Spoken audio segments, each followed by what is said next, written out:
kasama pa rin kayo sa dasal ko. Tandaan niyo ho yan. Wala akong kapitian sa mukha ko. Totoo po lahat ng aking sinasabi. Ito ko ang panumbalik at tiwala ng taong bayan na makakauwi ang kanilang mga anak na buhay. Hindi makikita, hindi magagaasa, hindi mapapatay.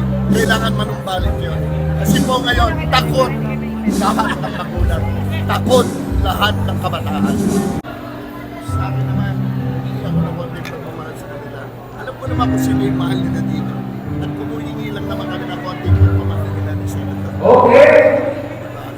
Sir, sa mga init na pagtanggap sa'yo ng mga tao sa pag-iikot nyo, kung ngayon ang eleksyon, ano sa tingin mo ang ayokong magsalita ng ano pa man. Pinuubaya ko sa Panginoon Diyos yan at sa mga tao.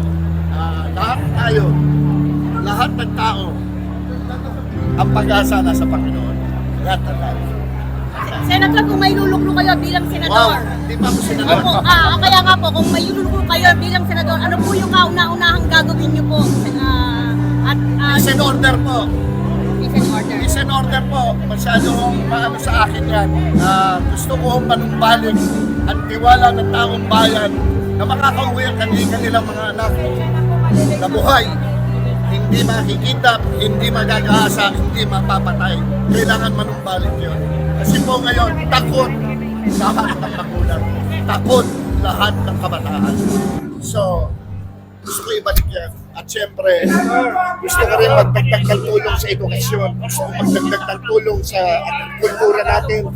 At sa sobrang pagtaas sa mga bilihin ngayon, kailangan talaga ano ka ang mabubuhay ang mga Pilipino? Hirap na nga, nagtataasan pa mga bilihin. Maawa naman tayo. Maawa naman tayo sa mga Pilipino. Lalo na sa pinakamahirap na mahirap. Tulungan po natin. Kailangan po yan. Kailangan. At ang mga senior citizens, dapat madagdagan ng mga benepisyo nila. Ilaban po natin.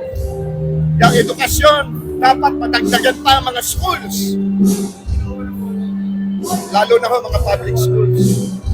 Yung mga hindi kaya magpa-aral sa mga private schools na kailangan magdagdag.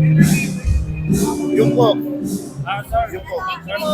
Sir, Christmas is fast approaching. So sa kabila ng mga nangyayari dito sa ating kapaligiran, lalo na sa mga political issues natin, ano po ang Christmas wish niyo?